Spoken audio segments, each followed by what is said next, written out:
ಪಕ್ಷಿಗಳ ಊರಿನಲ್ಲಿ ಟುನಿ ಗುಬ್ಬಚ್ಚಿ ಅವಳ ಮಗಳಾದ ಬುಜ್ಜಿ ಗುಬ್ಬಚ್ಚಿಯ ಜೊತೆ ಒಂದು ಅಂದವಾದ ಮನೆಯಲ್ಲಿ ವಾಸ ಮಾಡ್ತಾ ಇದ್ಲ. ಬುಜ್ಜಿಯ ತಂದೆ ರಾಜು ಗುಬ್ಬಚ್ಚಿ. ಅವನು ದುಬೈಯಲ್ಲಿ ಕೆಲಸ ಮಾಡ್ಕೊಂಡು ತಿಂಗಳು ಮನೆಗೆ ಹಣ ಕಳ್ಸಿಕೊಡ್ತಾ ಇದ್ದ. ಹಾಗೆ ರಾಜು ಕಳ್ಸಿಕೊಡುವ ಹಣದಲ್ಲಿ ಟುನಿ ಗುಬ್ಬಚ್ಚಿ ತನ್ನ ಮಗಳಾದ ಬುಜ್ಜಿ ಗುಬ್ಬಚ್ಚಿಗೆ ಯಾವುದೇ ಕೊರತೆನೂ ಇಲ್ದೆ ಅವಳಿಗೆ ಎಲ್ಲಾನು ಮಾಡಿಕೊಟ್ಟು ಚೆನ್ನಾಗಿ ನೋಡ್ಕೊಳ್ತಿದ್ಲ.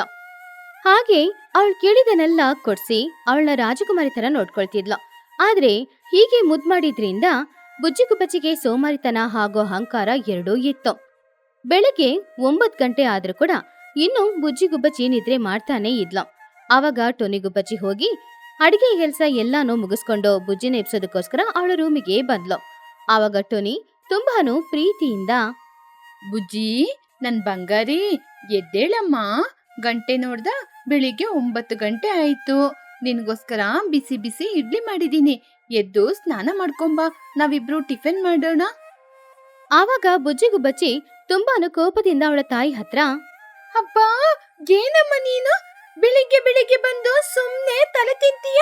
ಯಾವಾಗ್ಲೂ ನಿನ್ನ ಗೋಳೆನಾ? ನಾನು ಎಷ್ಟು ಸಲ ಹೇಳಿದೀನಿ ಸುಮ್ನೆ ಬೆಳಿಗ್ಗೆ ಬೆಳಿಗ್ಗೆ ಬಂದು ತಲೆ ತಿನ್ಬೇಡ ಅಂತ. ನನ್ನ ಸ್ವಲ್ಪ ಹೊತ್ತು ನಿದ್ರೆ ಮಾಡಕ್ಕೆ ಬಿಡದಿಲ್ವ ನೀನು? ಟುನಿ ಗುಬ್ಬಚ್ಚಿ ಅವಳನ್ನ ಸಮಾಧಾನ ಮಾಡಿ, ಅಯ್ಯೋ ನನ್ ಬಂಗಾರಿ, ಹಾಗೆ ಅಲ್ಲಮ್ಮ. ಹೆಣ್ಮಕ್ಳು ಬೆಳಿಗ್ಗೆ ಬೇಗ ಎದ್ದೇಳ್ಬೇಕು. ಹೀಗೆ 10 ಗಂಟೆ ತನಕ ನಿದ್ರೆ ಮಾಡಿದ್ರೆ ಅಕ್ಕಪಕ್ಕದ ಮನೆಯವರು ಏನ್ ಹೇಳ್ತಾರೆ ಹೇಳು? ಅಮ್ಮ ನಿನ್ಗೋಸ್ಕರ ಬಿಸಿ ಬಿಸಿ ಇಡ್ಲಿ ಮಾಡಿದೀನಿ, ಹಸಿವಲ್ಲಿ ಹೀಗೆ ಮಲ್ಕೋಬಾರ್ದು. ಎದ್ದು ಸ್ನಾನ ಮಾಡ್ಕೊಂಬಾ. ಬುಜ್ಜಿ ಗುಬ್ಬಚ್ಚಿ ಕೋಪದಿಂದ ಮಂಚದಿಂದ ಎದ್ದು, ಓಹೋ, ಪಕ್ಕದ ಮನೆಯವರಿಗೋಸ್ಕರ ನಾನು ನನ್ನ ನಿದ್ರೆನ ಹಾಳು ಮಾಡ್ಕೋಬೇಕಾ? ನನ್ನ ಇಷ್ಟ, ನಾನು ಎಷ್ಟೊತ್ತು ತನಕ ಬೇಕಾದ್ರೂ ನಿದ್ರೆ ಮಾಡ್ತೀನಿ. ಯಾರು ನನ್ನ ಕೇಳುವ ಅವಶ್ಯಕತೆ ಇಲ್ಲ. ಬುಜ್ಜಿ ಗುಬ್ಬಚ್ಚಿ ತುಂಬಾನೇ ಕೋಪದಿಂದ ಎದ್ದು ಅವಳ ಫೋನ್ನ ತಗೊಂಡು ಬಾತ್ರೂಮ್ಗೆ ಹೋದ್ಲ. ಬಾತ್ರೂಮಲ್ಲಿ ಫೋನ್ ನೋಡ್ಕೊಂಡೆ ಹಾಗೇನೆ ಅರ್ಧ ಗಂಟೆ ಕೂತ್ಕೊಂಡ್ಬಿಟ್ಲ. ಈ ಕಡೆ ಪಾಪ ಟೋನಿ ಗುಬ್ಬಚ್ಚಿ ತನ್ನ ಮಗಳಿಗೋಸ್ಕರ ಟಿಫನ್ ಇಟ್ಕೊಂಡು ಕಾಯ್ತಾ ಇದ್ಲ. ಅರ್ಧ ಗಂಟೆ ಸಮಯದ ನಂತರ ಬುಜ್ಜಿ ಬಾತ್ರೂಮಿಂದ ಹೊರಗಡೆ ಬಂದ್ಲ. ಅವಾಗ ಟೋನಿ ಗುಬ್ಬಚ್ಚಿ ಪ್ರೀತಿಯಿಂದ ಅವಳಿಗೆ ಇಡ್ಲಿನ ಹಾಕದ್ಲ. ಆವಾಗ ಆ ಇಡ್ಲಿನ ನೋಡಿದ ಬುಜ್ಜಿ ಗುಬ್ಬಚ್ಚಿಗೆ ತುಂಬಾನು ಕೋಪ ಬಂತು. ಅಯ್ಯೋ ಅಮ್ಮ, ಏನಮ್ಮ ಯಾವಾಗ ನೋಡಿದ್ರು ಈ ಇಡ್ಲಿ ಏನ?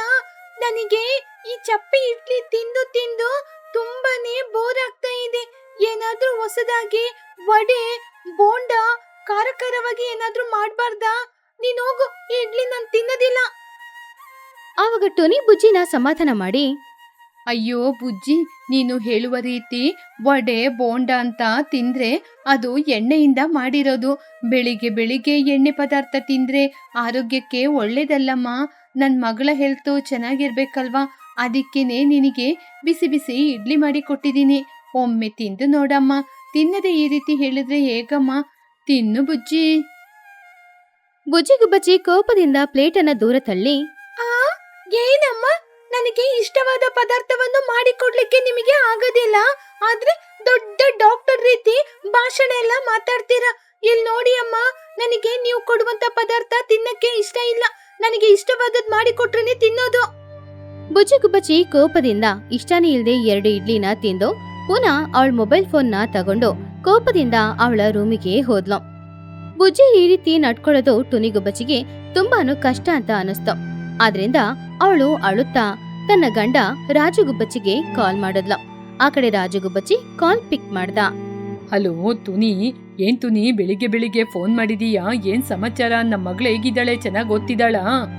ಟುನಿ ಬೇಜಾರಿಂದ, ಏನ್ ಚೆನ್ನಾಗಿ ಓದ್ತಾಳೆ ರೀ. ನಾನು ಅವಳಿಗೆ ಇಷ್ಟವಾದ ಪದಾರ್ಥವನ್ನೆಲ್ಲ ಮಾಡ್ಕೊಡ್ತೀನಿ. ಆದ್ರೆ ಒಂದ್ ತಾಯಿ ಅಂತ ನೋಡದೆ ನನ್ನ ಬಾಯಿಗೆ ಬಂದ ಹಾಗೆ ಬೈತಾಳೆ. ಏನೇನೋ ಮಾತಾಡ್ತಾಳೆ ರೀ. ಒಂದು ತಾಯಿ ಅಂತ ಮರ್ಯಾದೆನೇ ಕೊಡೋದಿಲ್ಲ. ಹೆತ್ತ ಮಗಳು ಈ ರೀತಿ ಮಾತಾಡೋದ್ ನೋಡಿದ್ರೆ ನನಗೆ ತುಂಬಾನೇ ಬೇಜಾರಾಗುತ್ತೆ. ನನ್ನ ಮಗಳು ನನ್ನ ಏನಾದ್ರೂ ಮಾತಾಡುವ ರೀತಿ, ನಾನು ಆ ರೀತಿ ಏನ್ರಿ ತಪ್ಪು ಮಾಡ್ದೆ? ರಾಜು ಗುಬ್ಬಚ್ಚಿ ಸಮಾಧಾನ ಮಾಡಿ, ಅಯ್ಯೋ ತುನಿ, ನಿನಗೆ ಬುಜ್ಜು ಬಗ್ಗೆ ಗೊತ್ತು ತಾನೆ? ಈ ವಯಸ್ಸಲ್ಲಿ, ಕಾಲೇಜಿಗೆ ಹೋಗುವ ವಯಸ್ಸಲ್ಲಿ ಮಕ್ಕಳು ಯಾವಾಗ್ಲೂ ಹೀಗೇನೆ ಹೆತ್ತವರನ್ನು ಅವ್ರ ಮಾತು ಕೇಳದೆ ಈ ರೀತಿಯೇ ಮಾತಾಡೋದು. ಬುಜ್ಜಿಗೆ ನೀನಂದ್ರೆ ಎಷ್ಟು ಇಷ್ಟ ಅಂತ ನಿನಗೆ ಗೊತ್ತು ತಾನೆ? ದಿನಗಳು ಹೋಗ್ತಾ ಹೋಗ್ತಾ ಅವಳು ಕೂಡ ಬೆಳೀತಾ ಬೆಳೀತಾ ಎಲ್ಲವನ್ನೂ ಅರ್ಥ ಮಾಡ್ಕೋತಾಳೆ. ನೀನು ಬೇಜಾರ್ ಮಾಡ್ಬೇಡ. ಟುನಿ ಕಣ್ಣೀರನ್ನ ಒರೆಸ್ಕೊಂಡು, ಸರಿ ರೀ, ನೀವು ಹೇಳಿದ ರೀತಿ ನನ್ನ ಮಗಳು ನನ್ನ ಅರ್ಥ ಮಾಡ್ಕೋತಾಳೆ ಅಂತ ನಾನು ಕಾಯ್ತಾ ಇರ್ತೀನಿ. ನೀವು ಭದ್ರವಾಗಿರಿ. ಆ ದಿನ ಮಧ್ಯಾಹ್ನದ ಸಮಯ. ಬುಜ್ಜಿಗುಬ್ಬಚ್ಚಿ ಅವಳ ಫೋನನ್ನ ಚಾರ್ಜರ್ ಹಾಕಿಟ್ಬಿಟ್ಟು ಆಮೇಲೆ ಅಲ್ಲಿಂದ ಬಾತ್ರೂಮ್ಗೆ ಹೋದ್ಲು. ಆ ಸಮಯದಲ್ಲಿ ತುನಿಗುಬ್ಬಚ್ಚಿ ಅವಳ ರೂಮನ್ನ ಗುಡ್ಸೋದಕ್ಕೋಸ್ಕರ ಬುಜ್ಜಿ ರೂಮ್ಗೆ ಬಂದ್ಲು. ಅವಳು ಗುಡಿಸ್ತಾ ಇದ್ದಾಗ ಆ ಪರ್ಕೆ ಚಾರ್ಜ್ ಹಾಕಿದ್ದ ವೈರಲ್ಲಿ ಸಿಕ್ಕಾಕೊಂಡು ಆ ವೈರ್ನ ಎಳೆದ್ಬಿಡ್ತು. ಆವಾಗ ಆ ವೈರಲ್ಲಿ ಚಾರ್ಜ್ ಹಾಕಿದ್ದ ಫೋನ್ ಕೂಡ ಕೆಳಗಡೆ ಢಪ್ ಅಂತ ಬಿದ್ದೋಯ್ತು. ಬಿದ್ದ ತಕ್ಷಣ ಫೋನ್ ಡಿಸ್ಪ್ಲೇ ಎಲ್ಲಾನು ಚೂರ್ ಆಯ್ತು. ಬಾತ್ರೂಮ್ ಅಲ್ಲಿದ್ದ ಬುಜ್ಜಿಗುಬ್ಬಚ್ಚಿಗೆ ಈ ಶಬ್ದ ಕೇಳಿ ಏನಾಯ್ತು ಅಂತ ತಕ್ಷಣ ಅವಳ ಬಾತ್ರೂಮ್ ಇಂದ ಹೊರಗಡೆ ಬಂದ್ಲು. ಹೊರಗಡೆ ಬಂದು ನೋಡಿದವಳಿಗೆ ಅಲ್ಲಿ ಆಶ್ಚರ್ಯ ಇತ್ತು. ಏನಂದ್ರೆ ಅವಳ ಫೋನ್ ಕೆಳಗಡೆ ಬಿದ್ದೋಗಿ ಅದರ ಡಿಸ್ಪ್ಲೇ ಎಲ್ಲಾನು ಚೂರಾಗಿ ಹಾಗೇನೆ ಮುರಿದೋಗಿತ್ತು. ಅಯ್ಯೋ, ನನ್ನ ಫೋನ್ನ ಹೊಡೆದಾಕ್ಬಿಟ್ರಾ? ಆವಾಗ ತುನಿಗುಬ್ಬಚ್ಚಿ ಭಯದಿಂದ, ಅಯ್ಯೋ ಬುಜ್ಜಿ, ನಾನ್ ನೋಡಿಲ್ಲಮ್ಮ. ಮನೆ ಗುಡ್ಸಕ್ಕೆ ಅಂತ ಬಂದ್ನ, ನನಗೆ ಗೊತ್ತಿಲ್ಲದೆ ನನ್ನ ಕಾಲು ವಯರಿಗೆ ಟಚ್ ಆಗಿ ಫೋನ್ ಕೆಳಗೆ ಬಿದ್ಬಿಡ್ತು. ಅಳ್ಬೇಡಮ್ಮ, ನಾನು ಇವಾಗ್ಲೇ ಸಿಟಿಗೆ ಹೋಗಿ ಅದರ ಡಿಸ್ಪ್ಲೇನ ಬದಲಾಯಿಸ್ಕೊಂಡ್ಬರ್ತೀನಿ. ಆವಾಗ ಬುಜ್ಜಿಗುಬ್ಬಚ್ಚಿ ಅವಳ ತಾಯಿ ಮೇಲೆ ಕೋಪದಿಂದ, ಮಾಡೋದೆಲ್ಲ ಮಾಡ್ಬಿಟ್ಟು ನನ್ ಜೊತೆ ಕ್ಷಮೆ ಕೇಳ್ತೀರಾ? ಈ ಫೋನ್ನ ಎಷ್ಟು ಹಣ ಕೊಟ್ಟು ನಮ್ ತಂದೆ ತೆಗೆದು ಕೊಟ್ರು ಅಂತ ಗೊತ್ತಾ? ಯಾವತ್ತಾದ್ರೂ ನನಗೆ ಇಷ್ಟವಾದ ಕೆಲಸ ಮಾಡ್ತೀರಾ? ನನಗೆ ಇಷ್ಟ ಇಲ್ಲದೆ ಇರುವ ಅಡಿಗೆ ಮಾಡೋದು, ಆಮೇಲೆ ತಿನ್ನು ಅಂತ ಪ್ರಾಣ ತಿನ್ನೋದು. ನನ್ ಫೋನ್ನ ಹೊಡೆದಾಕದ್ರಲ್ವಾ? ನಿಜವಾಗ್ಲೂ ನೀವೆಲ್ಲ ನನ್ ತಾಯಿನಾ? ಆವಾಗ ತುನಿಗುಬ್ಬಚ್ಚಿ ಜೋರಾಗಿ ಅಳುತ್ತಾ, ಅಮ್ಮ ಬುಜ್ಜಿ, ಆ ರೀತಿ ಎಲ್ಲ ಮಾತಾಡ್ಬೇಡಮ್ಮ. ನಂಗೆ ತುಂಬಾ ಬೇಜಾರಾಗ್ತಿದೆ. ಬೇಕಂದ್ರೆ ಒಡೆದು ಬಿಡು, ಆದ್ರೆ ಈ ರೀತಿ ಮಾತಲ್ಲಿ ನನ್ನ ಚುಚ್ಚಬೇಡ. ಬುಜ್ಜಿ ಸ್ವಲ್ಪ ಕೂಡ ಸಮಾಧಾನ ಆಗ್ಲೇ ಇಲ್ಲ. ಅವಳು ಇನ್ನೂ ಜಾಸ್ತಿ ಕೋಪದಿಂದ, ನಿಮ್ನ ಹೊಡಿಬೇಕಾ? ಛೀ, ನನಗೆ ನಿಮ್ನ ಮುಟ್ಟಕ್ಕೇನೆ ಅಸಹ್ಯ ಆಗ್ತಿದೆ. ನಿಮ್ಮ ಮುಖ ನೋಡ್ಲಿಕ್ಕೆ ಕೂಡ ನನಗೆ ಇಷ್ಟ ಇಲ್ಲ. ಇವಾಗ್ಲೇ ಈ ಮನೆ ಬಿಟ್ಟು ಹೊರಗಡೆ ಹೋಗಿ. Get out! ಹೊರಗಡೆ ಹೋಗು, ನನ್ ಕಣ್ ಮುಂದೆ ನೀನ್ ನಿಂತ್ಕೋಬೇಡ. ಹಾಗೆ ಬುಜ್ಜಿಗುಬ್ಬಚ್ಚಿ ಸ್ವಲ್ಪನೂ ಮನಸ್ಸಾಕ್ಷಿನೇ ಇಲ್ಲದೆ ಹೆತ್ತ ತಾಯಿಯಾದ ತುನಿಗುಬ್ಬಚ್ಚಿಯ ಕುತ್ತಿಗೆಯನ್ನ ಹಿಡಿದು ಮನೆಯಿಂದ ಹೊರಗಡೆ ತಳ್ಳಿ ಅವಳ ಬಾಗಿಲನ್ನ ಹಾಕೊಂಡ್ಲು. ಪಾಪ ಇದನ್ನೆಲ್ಲ ಪಕ್ಕದ ಮನೆಯಲ್ಲಿದ್ದ ಚಿಚುಕಾಗೆ, ಚೋಟುಗಿಳಿ, ಅವರ ಮಕ್ಕಳಾದ ಬನ್ನು ಚೀನು ಎಲ್ರೂ ನೋಡ್ತಾ ಇದ್ರು. ಹೆತ್ತ ತಾಯಿಯನ್ನ ಮನೆ ಬಿಟ್ಟು ಹೊರಗಡೆ ತಳ್ಳಿದ ಬುಜ್ಜಿಗುಬ್ಬಚ್ಚನ ನೋಡಿ ಅವ್ರೆಲ್ಲರಿಗೂ ಕೋಪ ಬಂತು. ತುನಿಯನ್ನ ನೋಡಿ ಅಯ್ಯೋ ಪಾಪ ಅಂತ ಅನಿಸ್ತು. ತಕ್ಷಣ ಅವ್ರೆಲ್ರೂ ಬಂದು ತುನಿಯ ಕೈ ಹಿಡಿದು ಎಬ್ಸಿದ್ರು. ಅಯ್ಯೋ ತುನಿ, ನಿನ್ನ ಮಗಳು ಬುಜ್ಜಿನ ನಿನ್ನ ಮನೆ ಬಿಟ್ಟು ಹೊರಗಾಕ್ಬಿಟ್ಲು. ಅವಳಿಗೆ ಎಷ್ಟೊಂದು ದುರಂಕಾರಿ, ಸ್ವಂತ ತಾಯಿನ ಹೀಗೆ ಮನೆಯಿಂದ ಹೊರ ಕಳಿಸಿದಾಳೆ. ಚಿಚು ಕೋಪದಿಂದ, ಏನ್ ತುನಿ, ನಾನ್ ಹೇಳೋದು ನೀನ್ ಸರಿ ಇಲ್ಲ ಅಂತ. ಅವಳ ಕೆನ್ನೆಗೆ 2 ಬಾರಿಸಿ ಅವಳ ಮನೆಯಿಂದ ಈಚೆ ಹಾಕ್ಬೇಕಾಗಿದ್ದು ನೀನು. ಕೇವಲ ಫೋನ್ ಹೊಡೆದೋಯ್ತು ಅಂತ ಹೆತ್ತ ತಾಯಿಯಿಂದ ಕೂಡ ನೋಡದೆ ನಿನ್ನ ಮನೆ ಬಿಟ್ಟು ಹೊರ ಕಳಿಸಿದಾಳೆ. ಆವಾಗ ತುನಿಗುಬ್ಬಚ್ಚಿ ಅಳುತ್ತಾ, ಅಯ್ಯೋ ಬೇಡ ಚಿಚ್ಚು, ಬೇಡ ಚೋಟು, ನನ್ ಮೇಲೇನೆ ತಪ್ಪು. ನಾನೇ ಗೊತ್ತಿಲ್ಲದೆ ಫೋನ್ ಹೊಡೆದಾಕ್ಬಿಟ್ಟೆ. ನನ್ನಿಂದ ಈ ಅವಮಾನನ ನೋಡ್ಕೊಂಡು ನಿಂತ್ಕೊಳ್ಳಕ್ಕೆ ಆಗೋದಿಲ್ಲ. ನಾನು ಎಲ್ಲಾದ್ರೂ ದೂರ ಹೋಗ್ಬಿಡ್ತೀನಿ. ಹಾಗಂತ ಹೇಳಿ ತುನಿಗುಬ್ಬಚ್ಚಿ ಅಲ್ಲಿಂದ ಹೋಗ್ಬಿಟ್ಲು. ಅವಳು ಹೋಗ್ತಾ ಇರೋದನ್ನ ನೋಡಿ ಚೋಟು, ಚಿಚು ಎಲ್ರು ತುಂಬಾನೇ ಬೇಜಾರ್ ಮಾಡ್ಕೊಳ್ತಾ ಇದ್ರು. ಅವ್ರಿಗೆ ತುನಿನ ನೋಡಿ ಅಯ್ಯೋ ಪಾಪ ಅಂತ ಅನಿಸ್ತು. ಆವಾಗ ಬನ್ನುಗಿಳಿ ಕೋಪದಿಂದ, ಅಮ್ಮ, ಆ ಬುಜ್ಜಿಗೆ ಎಷ್ಟೊಂದು ಅಹಂಕಾರಮ್ಮ. ಎತ್ತ ತಾಯಿ ಅಂತ ಕೂಡ ನೋಡದೆ ಆಫ್ಟರ್ ಆಲ್ ಒಂದು ಮೊಬೈಲ್ಗೋಸ್ಕರ ಅಮ್ಮನನ್ನೇ ಮನೆ ಬಿಟ್ಟು ಹೊರಗಾಕ್ಬಿಟ್ಲು. ನಿಜವಾಗ್ಲು ತಾಯಿಯ ಬೆಲೆ ಏನು ಅಂತ ನಾವು ಎಲ್ಲರೂ ಸೇರಿ ಸರಿಯಾದ ಪಾಠವನ್ನ ಅವಳಿಗೆ ಕಲ್ಸ್ಕೊಡ್ಬೇಕಮ್ಮ. ಹೌದು ಬನ್ನು, ನಮ್ಮಮ್ಮ ಕೋಪದಿಂದ ನನ್ನ ನೋಡಿದ್ರೇನೆ ನಾನು ಗಡಗಡ ಅಂತ ನಡುಗ್ತೀನಿ. ಅಂಥದ್ರಲ್ಲಿ ಅವಳಿಗೋಸ್ಕರ ಅಷ್ಟೊಂದು ಕಷ್ಟಪಡುವ ಅವಳ ತಾಯಿ ಮನೆ ಬಿಟ್ಟು ಅವಳೇ ಹೊರಗೆ ಹಾಕಿದಾಳೆ ಅಂದ್ರೆ ಇವತ್ ರಾತ್ರಿ ಅವಳಿಗೆ ಪಾಠ ಕಲ್ಸ್ಕೊಡ್ಬೇಕು. ಏನೋ ಬನ್ನು ಆ ಪ್ಲಾನು, ಅವಳಿಗೆ ಹೇಗೆ ಬುದ್ಧಿ ಕಲಿಸ್ತೀರಾ? ಇವಾಗ ಅವಳಿಗೆ ಒಬ್ಳೆ ಇದ್ದಾಳೆ ಅನ್ನುವ ಭಯ ಸ್ವಲ್ಪ ಕೂಡ ಇಲ್ಲ ಮಮ್ಮಿ. ಆದ್ರೆ ರಾತ್ರಿಯಲ್ಲಿ ಅವಳು ಒಬ್ಳೆ ಇರ್ತಾಳಲ್ವಾ, ಆವಾಗ ನಾವ್ ಯಾರು ಅಂತ ಅವಳಿಗೆ ತೋರಿಸ್ತೀವಿ. ಒಂದು ಅಮ್ಮ ಮಕ್ಕಳ ಜೊತೆ ಇದ್ರೆ ಅವರಿಗೆ ಎಷ್ಟೊಂದು ಬೆಲೆ ಇರುತ್ತೆ ಅಂತ ಅವಳಿಗೆ ಗೊತ್ತಿಲ್ಲ. ಇವತ್ ರಾತ್ರಿ ಅವಳೊಬ್ಳೆ ಇರ್ತಾಳಲ್ವಾ, ನಾನು ಚಿನ್ನು ಏನ್ ಮಾಡ್ತೀವಿ ನೋಡಿ. ಹಾಗೆ ಆ ದಿನ ರಾತ್ರಿ ಸಮಯ ಆಯ್ತು.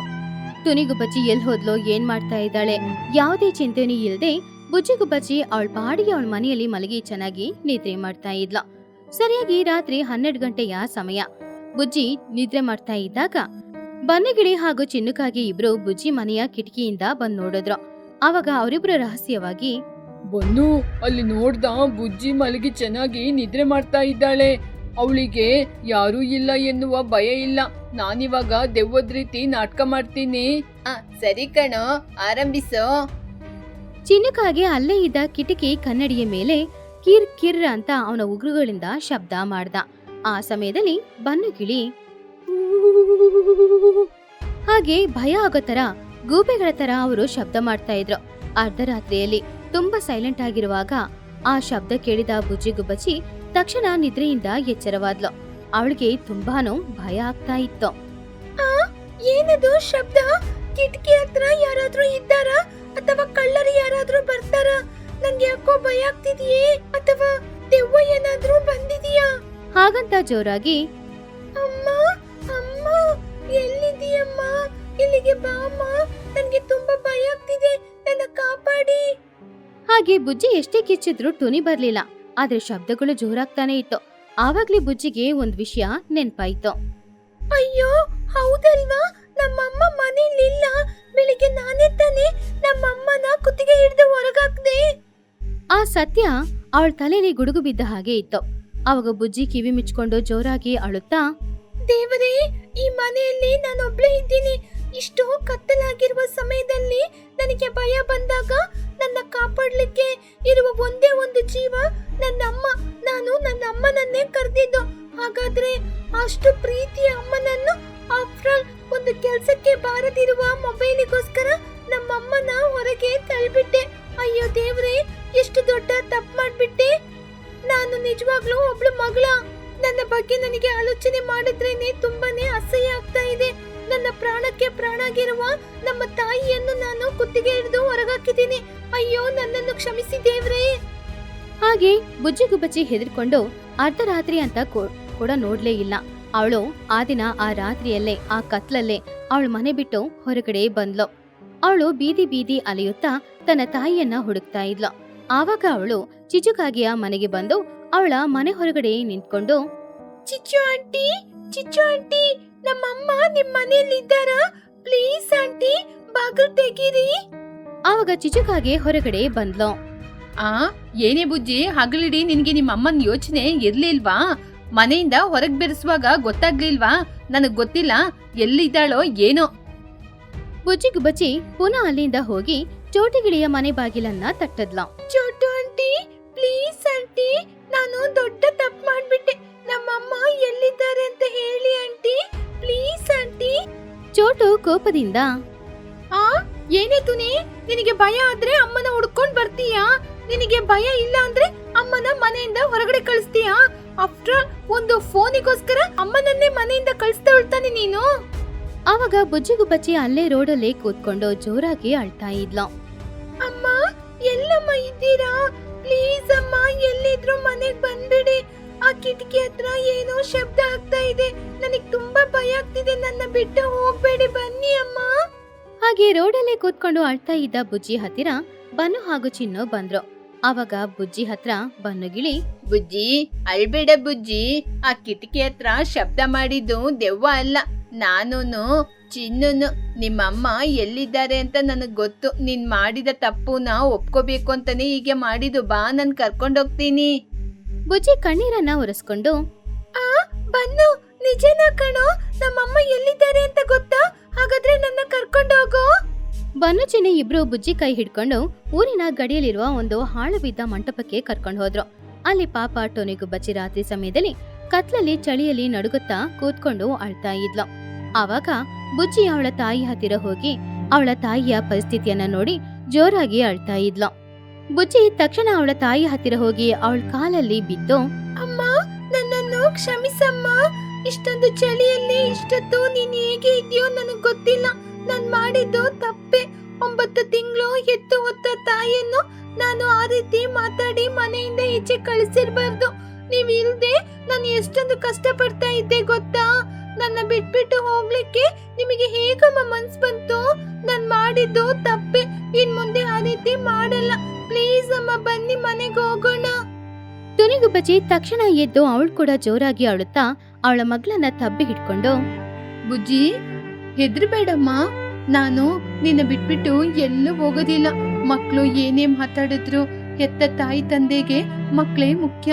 ನೀನು ನನ್ನ ಮನೆಯಿಂದ ಈಚೆ ಕಳ್ಸಿದ ತಕ್ಷಣ ನಾನ್ ಕೂಡ ಬರ್ಬಾರ್ದಾಗಿತ್ತು. ಬುಜ್ಜಿ ಕಣ್ಣೀರನ್ನ ಒರೆಸ್ಕೊಂಡು, ಅಮ್ಮ, ಇನ್ ಮುಂದೆ ನೀವು ಏನ್ ಹೇಳ್ತೀರಾ ಅದನ್ನ ನಾನು ಖಂಡಿತ ಮಾಡ್ತೀನಿ. ಬೆಳಿಗ್ಗೆ ಬೇಗ ಎದ್ದೇಳ್ತೀನಿ, ಚೆನ್ನಾಗಿ ಓದ್ತೀನಮ್ಮ. ನೀವು ನನಗೆ ಏನೇ ಮಾಡಿಕೊಟ್ರು ಅಮೃತದಂಗೆ ನಾನು ಊಟ ಮಾಡ್ತೀನಿ.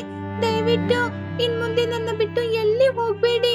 ನಿಮ್ನ ನಾನು ನನ್ನ ಕಣ್ಣೊಳಗೆ ಕಣ್ಣಿಟ್ಟು ನೋಡ್ಕೋತೀನಿ. ಇದೇ ನನ್ನ ಪ್ರಾಮಿಸ್. ಬನ್ನಿ ಅಮ್ಮ, ಹೋಗೋಣ.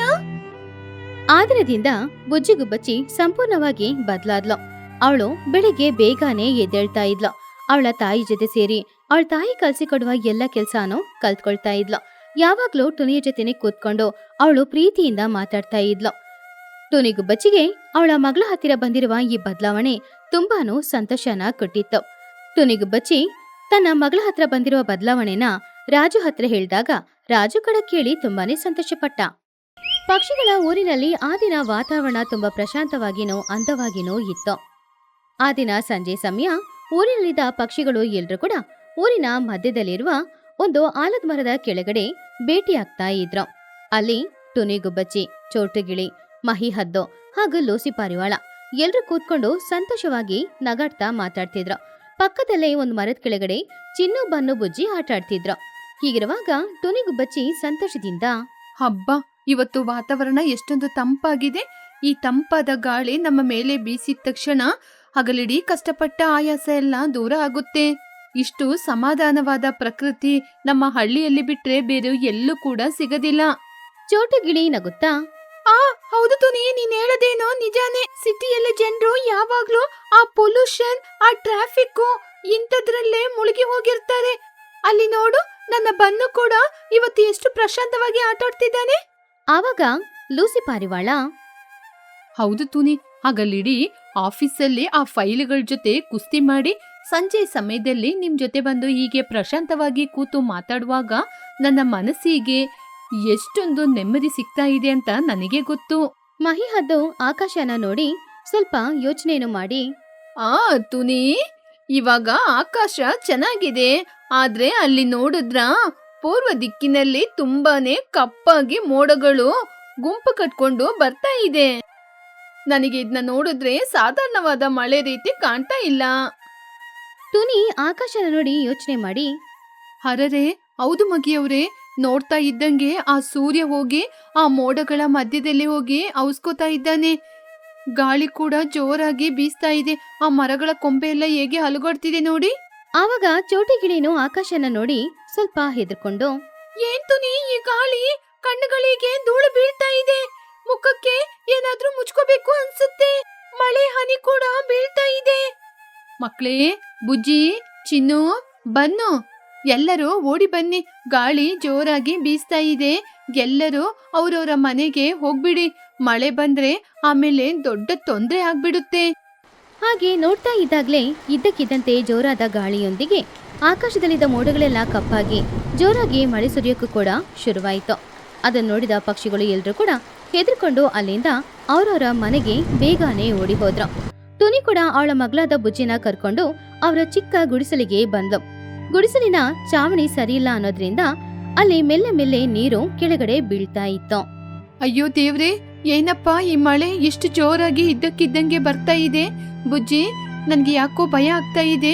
ನೀನು ಹೋಗಿ ಆ ಮೂಲೆಯಲ್ಲಿ ಕೂತ್ಕೋ ಮಗಳೇ. ಆವಾಗ ಬುಜ್ಜಿ ಬೇಜಾರಿಂದ, ಅಮ್ಮ, ಈ ಗಾಳಿ ಮಳೆಗೆ ನಮ್ಮ ಮನೆ ಮೇಲಿರುವ ಅಂಚು, ಹುಲ್ಲು, ಎಲೆಗಳು ಎಲ್ಲ ಹಾರಿ ಹೋಗ್ತಾ ಇದೆ. ನೋಡಿ ಅಮ್ಮ, ಮನೆಯೊಳಗೆ ಎಷ್ಟು ನೀರುಗಳು ಬಂದು ತುಂಬಿ ಹರಿತಾ ಇದೆ ಅಂತ. ಆವಾಗ ಟುನಿಗುಬ್ಬಚ್ಚಿ ಮನೆ ಚಾವಣಿ ನೋಡಿ, ಅಯ್ಯೋ ಹೌದು ಬುಜ್ಜಿ, ಗೋಡೆಗಳಿಂದ ಕೂಡ ನೀರು ಇಳಿತಾ ಇದೆ. ಇದ್ದಕ್ಕಿದ್ದಂತೆ ಗೋಡೆಗಳು ಬಿರುಕು ಬಿಡೋದನ್ನ ನೋಡಿ, ಅಯ್ಯಯ್ಯೋ, ಈ ಮಳೆ ಗಾಳಿಗೆ ಗೋಡೆ ಎಲ್ಲ ಬಿರುಕು ಬೀಳ್ತಾ ಇದೆ. ಬುಜ್ಜಿ, ನಾವು ಈ ಮನೆಯಲ್ಲಿರೋದು ಸೇಫ್ ಅಲ್ಲ ಅಂತ ನನಗನ್ಸ್ತಾ ಇದೆ. ಬಾಮ್ಮ, ನಾವು ಹೊರಗಡೆ ಹೋಗ್ಬಿಡೋಣ. ಈ ಗೋಡೆ ನಮ್ಮ ಮೇಲೇನೆ ಬಿದ್ಬಿಡುತ್ತೆ. ಬುಜ್ಜಿ ಅಳುತ್ತಾ, ಅಮ್ಮ, ಈ ಮಳೆ ಗಾಳಿಯಲ್ಲಿ ಹೊರಗಡೆ ಹೋದ್ರೆ ಗಾಳಿಗೆ ಕೊಚ್ಕೊಂಡು ಹೋಗ್ತೀವಿ. ಎಲ್ಲಿಗೆ ಹೋಗೋದು? ಟುನಿ ಬುಜ್ಜಿಯ ಕೈ ಹಿಡ್ಕೊಂಡು ಅವಳನ್ನ ಇಳ್ದು, ನಾವು ಗಾಳಿಗೆ ಕೊಚ್ಕೊಂಡೋದ್ರು ಪರವಾಗಿಲ್ಲ, ಮನೆಯೊಳಗೆ ಇದ್ರೆ ಈ ಗೋಡೆ ಬಿದ್ದು ಸತ್ತೋಗ್ತೀವಿ, ಬಾ ಹೋಗೋಣ. ಹಾಗಂತ ಇಬ್ರು ಹೊರಗಡೆ ಬಂದ್ರು. ಅಯ್ಯಯ್ಯೋ, ನಮ್ಮ ಮನೆ ಪರಿಸ್ಥಿತಿ ಹೀಗಿದ್ರೆ ಚೋಟು ಲೂಸಿ ಅವರ ಮನೆ ಪರಿಸ್ಥಿತಿ ಕೂಡ ಹೀಗೆ ತಾನೇ ಇರುತ್ತೆ. ಅವ್ರಿಗೂ ಏನಾದ್ರೂ ಆಗ್ಬಿಡುತ್ತೆ. ಬುಜ್ಜಿ, ನೀನು ಇಲ್ಲೇ ಹುಷಾರಾಗಿರು, ನಾನು ಬರ್ತೀನಿ.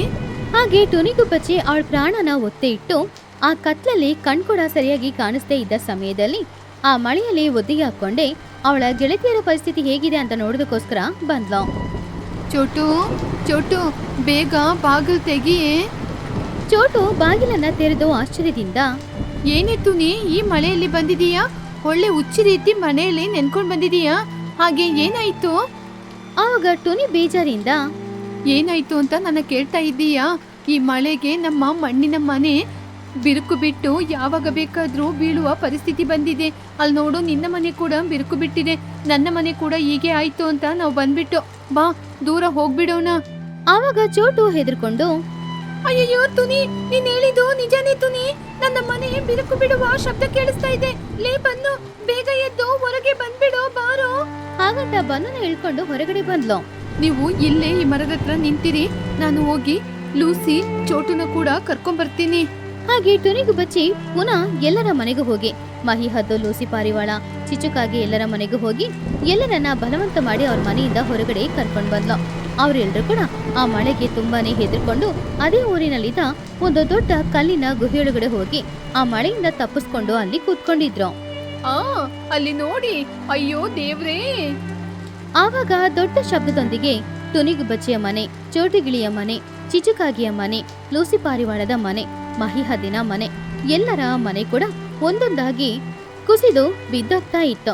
ಅದನ್ನ ನೋಡ್ತಾ ಇದ್ದ ಎಲ್ಲ ಪಕ್ಷಿಗಳಿಗೂ ಕೂಡ ತುಂಬಾನೇ ಬೇಜಾರಾಗ್ತಿತ್ತು. ಅಯ್ಯೋ ದೇವ್ರೇ, ನಿನ್ನೆ ತನಕ ಚೆನ್ನಾಗಿದ್ದ ನನ್ನ ಮನೆ ಇವತ್ತು ಮಣ್ಣಿನ ಜೊತೆಗೇನೆ ಕಲಸಿ ಹೋಗಿದೆ. ಅಯ್ಯೋ ದೇವ್ರೇ, ತುನಿ ನೀನ್ ಮಾತ್ರ ಬರದಿದ್ರೆ ಇವತ್ತು ನಾನು ನನ್ ಮಗ ಇಬ್ರು ಕೂಡ ಮಣ್ಣಲ್ಲೇ ಮಣ್ಣಾಗಿ ಹೋಗ್ತಾ ಇದ್ದು. ನಿನಗೆ ತುಂಬಾ ಧನ್ಯವಾದಗಳು ತುನಿ. ಆವಾಗ ಲೂಸಿ ಪಾರಿವಾಳ ಅಳುತ್ತಾ, ಹೌದು ತುನಿ, ಇವತ್ತು ನೀನು ನಮ್ಮೆಲ್ಲರ ಜೀವವನ್ನು ಕಾಪಾಡಿದೀಯ. ನೀನ್ ಮಾತ್ರ ಬರದಿದ್ರೆ ಇವತ್ತು ನಾವು ನಮ್ ಜೀವನ ಕಳ್ಕೊತಾ ಇದ್ದು. ಆದ್ರೆ ಇವಾಗ ಹೋಗ್ಲಿಕ್ಕೆ ದಾರಿ ಇಲ್ವೇ? ಲೂಸಿ, ಮನೆ ಹೋದ್ರೂ ಪರವಾಗಿಲ್ಲ, ಇವತ್ತು ನಮ್ಮ ಜೀವ ಉಳಿದಿರದೆ ನಮಗೆ ದೊಡ್ಡ ವಿಷಯ ಗೊತ್ತಾ? ಮನೆ ಇಲ್ಲದಿದ್ರೆ ಏನು? ಇವತ್ತು ನಾವೆಲ್ಲರೂ ಸೇರಿ ಈ ಗುಹೆಯಲ್ಲಿ ಇರೋಣ. ಮಳೆ ನಿಂತ ಮೇಲೆ ಮನೆ ಬಗ್ಗೆ ಆಲೋಚನೆ ಮಾಡೋಣ. ಹಾಗೆ ಆ ರಾತ್ರಿ ಇಡೀ ಪಕ್ಷಿಗಳು ಎಲ್ರೂ ಕೂಡ ಆ ಕಲ್ಲಿನ ಗುಹೆಯೊಳಗಡೆನೆ ಅವರವರ ಮಕ್ಕಳ ಜೊತೆ ಕೂತ್ಕೊಂಡಿದ್ರು. ಹೀಗಿರುವಾಗ ಮರುದಿನ ಬೆಳಗಾಯಿತು. ಆಕಾಶ ಪ್ರಶಾಂತವಾಗಿತ್ತು, ಮಳೆ ನಿಂತೋಗಿತ್ತು. ಆವಾಗ್ಲೇ ಗುಹೆಯಿಂದ ಹೊರಗಡೆ ಬಂದ ಪಕ್ಷಿಗಳು ಎಲ್ರೂ ಕೂಡ ಮುಂದೆ ಏನ್ ಮಾಡೋದು ಅನ್ನೋದ್ರ ಬಗ್ಗೆ ಎಲ್ರೂ ಆಲೋಚನೆ ಮಾಡ್ತಿದ್ರು. ಇವಾಗ ನಾವು ಏನ್ ಮಾಡೋದು? ಮಣ್ಣಲ್ಲಿ ಮನೆ ಕಟ್ಟಿದ್ರೆ ನೀರಲ್ಲಿ ಕರಗಿ ಹೋಗುತ್ತೆ, ಹುಲ್ಲಿನಿಂದ ಕಟ್ಟಿದ್ರೆ ಗಾಳಿಗೆ ಹಾರಿ ಹೋಗುತ್ತೆ. ಇವಾಗ ನಾವು ಏನ್ ಮಾಡೋದು? ಆವಾಗ ಟುನಿ ಯೋಚನೆ ಮಾಡಿ, ನನಗೆ ಒಂದು ಆಲೋಚನೆ ಬಂದಿದೆ. ಮೊನ್ನೆ ಚೋಟು ಅವರ ಊರಿಗೆ ಹೋದಾಗ ಎಲ್ಲರೂ ದೃಢವಾದ ಹುಲ್ಲಿನಿಂದ ಮನೆಯನ್ನು ನೇಯ್ದು ಕಟ್ಟಿದ್ರು. ನಾವು ಕೂಡ ಹಾಗೆ ಕಟ್ಟಿದ್ರೆ ಗಾಳಿಗೆ ಹಾರಲ್ಲ, ಆಮೇಲೆ ಬೆಚ್ಚಗೆ ಕೂಡ ಇರುತ್ತೆ. ನಾವು ಕೂಡ ಅದೇ ರೀತಿ ಹುಲ್ಲಿನಿಂದ ಮನೆಯನ್ನು ಕಟ್ಟೋಣ. ಚೋಟು ಉತ್ಸಾಹದಿಂದ, ಹೌದು ತುನಿ, ಹುಲ್ಲಿನಿಂದ ಮನೆಯನ್ನು ಕಟ್ಟಿದ್ರೆ ಅದು ಮಳೆ ಬಂದಾಗ ಕರಗಿ ಹೋಗಲ್ಲ, ಹಾಗೇನೆ ಬೆಚ್ಚಗೆ ಇರುತ್ತೆ. ಸರಿ, ನಾವೆಲ್ಲ ಹುಲ್ಲನ್ನು ತಂದು ಮನೆ ಕಟ್ಲಿಕ್ಕೆ ಆರಂಭಿಸೋಣ. ಹಾಗೆ ಪಕ್ಷಿಗಳು ಎಲ್ರೂ ಕೂಡ ಅಡವಿಗೆ ಹೋಗಿ ಕೆಲವು ಬಳ್ಳಿಗಳು ಹಾಗೂ ಹುಲ್ಲುಗಳನ್ನ ತಗೊಂಡ್ ಬಂದ್ರು. ಹಾಗೆ ಎಲ್ಲ ಪಕ್ಷಿಗಳು ಒಬ್ರಿಗೊಬ್ರು ಸಹಾಯ ಮಾಡ್ಕೊಂಡು ನೆಲದ ಮೇಲೆ ತುಂಬಾನು ಅಂದವಾಗಿರುವ ಚಿಕ್ಕ ಚಿಕ್ಕ ಮನೆಗಳನ್ನ ಕಟ್ಕೊಂಡ್ರು. ಆ ದಿನ ರಾತ್ರಿ ಅವ್ರು ಕಟ್ಕೊಂಡ ಮನೆಯಲ್ಲಿ ಮಲಗಿ ನಿದ್ದೆ ಮಾಡ್ತಾ ಇದ್ರು.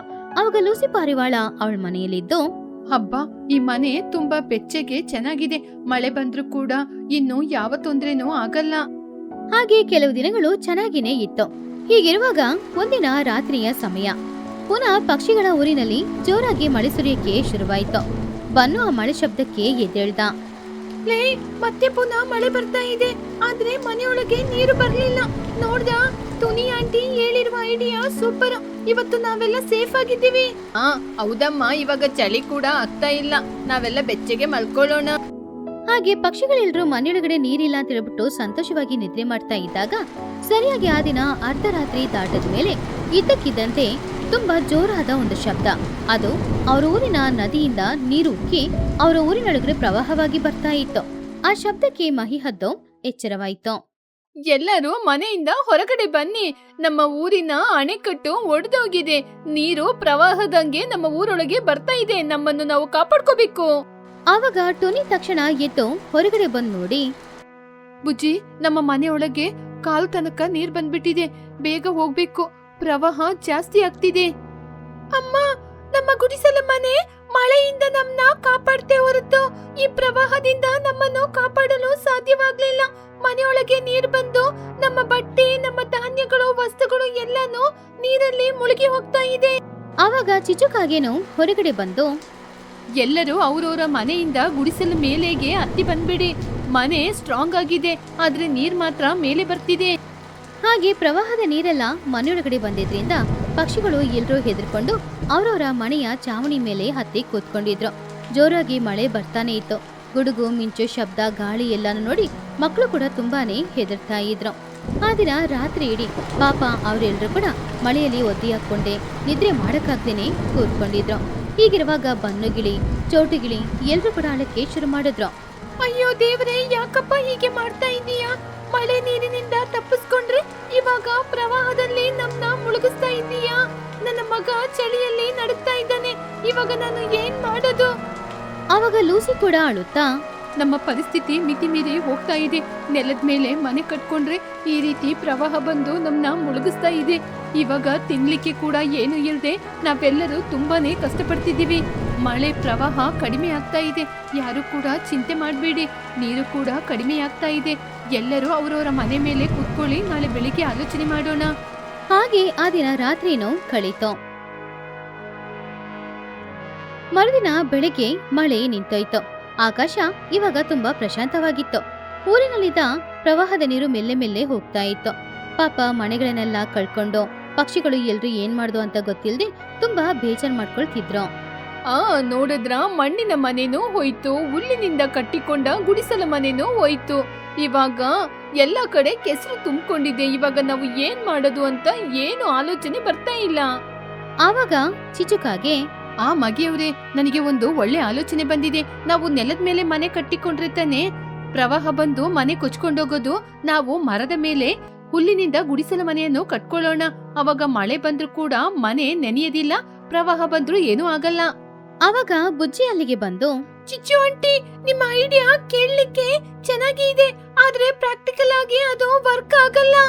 ಚಿಚು ಕೋಪದಿಂದ, ಏನೇ ಬುಜ್ಜಿ, ನನಗೇನೆ ಬುದ್ಧಿ ಹೇಳ್ತಾ ಇದೀಯಾ? ಯಾಕೆ ವರ್ಕೌಟ್ ಆಗಲ್ಲ? ಚಿಚ್ಚು ಆಂಟಿ, ಬುಜ್ಜಿ ಹೇಳೋದು ಸರಿಯಾದ ಮಾತೆ. ಹುಲ್ಲಿನಿಂದ ಮನೆ ಕಟ್ಕೊಂಡ್ರೆ ಮಳೆ ಬಂದ್ರೆ, ಪ್ರವಾಹ ಬಂದ್ರೆ ಏನೂ ಆಗಲ್ಲ. ಆದ್ರೆ ನಿನ್ನೆ ರಾತ್ರಿ ಬಂತಲ್ಲ ಬಿರುಗಾಳಿ, ಆ ರೀತಿಯ ಗಾಳಿ ಬಂದ್ರೆ ಆ ಮರದ ಕೊಂಬೆಯ ಜೊತೆ ಸೇರಿ ನಮ್ಮ ಮನೆ ಕೂಡ ಹಾರಿ ಹೋಗಿ ಬೀಳುತ್ತೆ. ಆವಾಗ ಮನೆಯೊಳಗಿರುವ ನಾವು ಕೂಡ ಯಾವ ಸಮಯದಲ್ಲೂ ಸತ್ತೋಗ್ಬೋದು. ನಿಜನೇ ಬುಜ್ಜಿ, ನೀನು ಹೇಳಿದ ಹಾಗೆ ಜೋರಾದ ಗಾಳಿ ಬಂದ್ರೆ ಗುಡಿಸಲ ಮನೆ ಬಿದ್ದೋಗುತ್ತೆ. ಮಳೆ ಬಂದ್ರೆ ಏನೂ ಆಗ್ಬಾರ್ದು, ಗಾಳಿ ಬಂದ್ರೂ ಏನೂ ಆಗ್ಬಾರ್ದು. ಆ ರೀತಿ ಮನೆ ಕಟ್ಟಕ್ಕೆ ಐಡಿಯಾ ಹೇಳಿ. ಬುಜ್ಜಿ ನಗುತ್ತಾ, ಇದೆ ಅಮ್ಮ, ನಾನೊಬ್ಬನು ಅದ್ರ ಬಗ್ಗೆ ಮೊದ್ಲೇ ಆಲೋಚನೆ ಮಾಡಿದೀವಿ. ಅದಕ್ಕೆ ಬೇಕಾದ ವಸ್ತುಗಳು ಕೂಡ ನಮ್ಮ ಹತ್ತಿರನೇ ಇದೆ. ಅದನ್ನ ಕಟ್ಟಕ್ಕೂ ನಮಗೆ ಗೊತ್ತಿದೆ. ಚೋಟು ಆಶ್ಚರ್ಯದಿಂದ, ಏನೊಬ್ಬನು ಅದು? ಆ ವಸ್ತುಗಳು ಯಾವುದು? ಅದು ಸಿಮೆಂಟ್ ಪೈಪ್ ಅಮ್ಮ. ಮೊನ್ನೆ ನಾನು ಬುಜ್ಜಿ ಸಿಟಿಗೆ ಹೋದಾಗ ಅಲ್ಲಿ ಫ್ಯಾಕ್ಟರಿ ಹತ್ರ ಹಳೆಯ ಬೇಡದಿರುವ ಸಿಮೆಂಟ್ ಪೈಪ್ಗಳನ್ನು ಹಾಕಿದ್ರು. ಅದನ್ನ ನೋಡಿಯೇ ನಮಗೆ ಆಲೋಚನೆ ಬಂದಿದ್ದು. ಹೌದಮ್ಮ, ಆ ಸಿಮೆಂಟ್ ಪೈಪ್ಗಳು ತುಂಬಾ ಗಟ್ಟಿಯಾಗಿ ಭಾರವಾಗಿ ಇರುತ್ತೆ. ನಾವು ಆ ಪೈಪ್ಗಳನ್ನು ತೆಗೆದುಕೊಂಡು ಬಂದು ಗಟ್ಟಿಯಾದ ಮರದ ಕೊಂಬಗಳ ಮಧ್ಯೆ ಅದನ್ನು ನಿರ್ಮಿಸೋಣ. ಲೂಸಿ ಅನುಮಾನದಿಂದ, ಸಿಮೆಂಟ್ ಪೈಪಾ?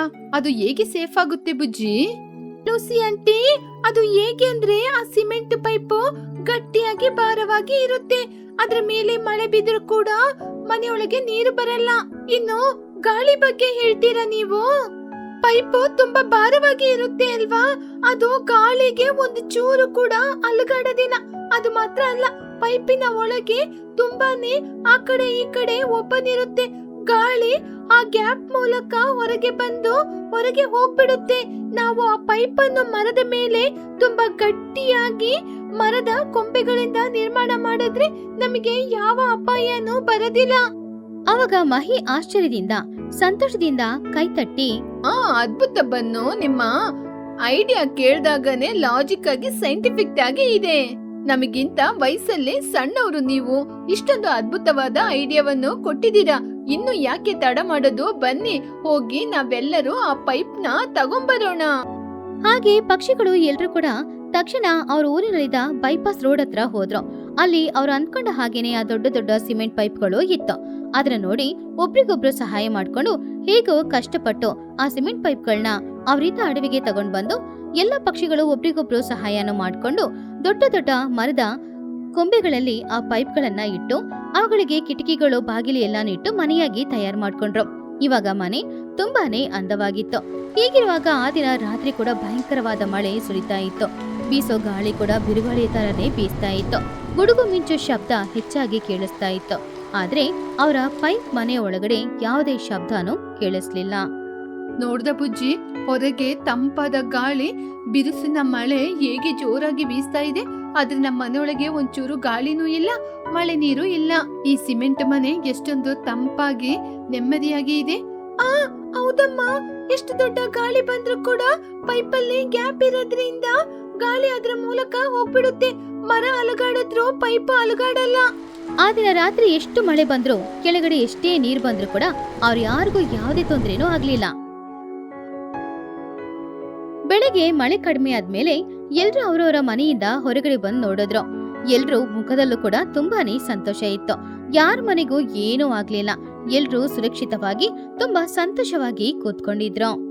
ನನ್ನ ಜೀವನದಲ್ಲಿ ನಿನ್ನೆ ರಾತ್ರಿ ನಿದ್ರೆ ಮಾಡಿದ ರೀತಿ ಯಾವತ್ತೂ ಕೂಡ ಇಷ್ಟು ನೆಮ್ಮದಿಯಾಗಿ ನಿದ್ರೆ ಮಾಡ್ಲಿಲ್ಲ. ನನ್ನ ಮಗ ಬಂದು ಕೊಟ್ಟ ಐಡಿಯಾ ಸೂಪರು. ಹೌದು ಚೋಟು, ಮಳೆ ಅಂದ್ರೆ ಭಯಪಡ್ತಾ ಇದ್ದ ನಾವು ಮನೆಯೊಳಗೆ ಕೂತ್ಕೊಂಡು ಮಳೆಯನ್ನು ನೋಡಿ ಸಂತೋಷ ಪಡ್ತಾ ಇದ್ದೀವಿ.